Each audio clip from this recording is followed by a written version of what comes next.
बेटी की पैदाइश इंसान की जिंदगी में एक ऐसा मोड़ होती है जो उसे जज्बाती, अखलाकी और नफ्सियाती तौर पर बदल देती है। इंसान में कैसी तब्दीली आनी चाहिए?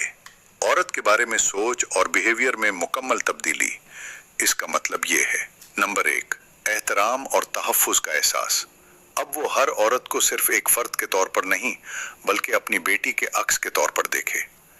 इसके दिल में ख़वातीन के लिए एहतराम और उनकी हिफाजत का एहसास मजीद गहरा हो जाए। जज्बात में पाकीज़गी आ जाए, जैसा कि वो अपनी बेटी के लिए पसंद करता है। नंबर 2, ख़वातीन के हुकूक का एहसास। इसे ये शिद्दत से महसूस हो कि मुआशरे में तमाम बेटियों को वही हुकूक, इज्जत और मौके मिलने चाहिए जो वो अपनी बेटी के लिए चाहता है। नंबर 3, सोच का वसी होना। वो बेटी को पराया धन समझने के बजाय उसे अपनी ताकत, फख्र और अपनी नस्ल को आगे बढ़ाने वाली समझे।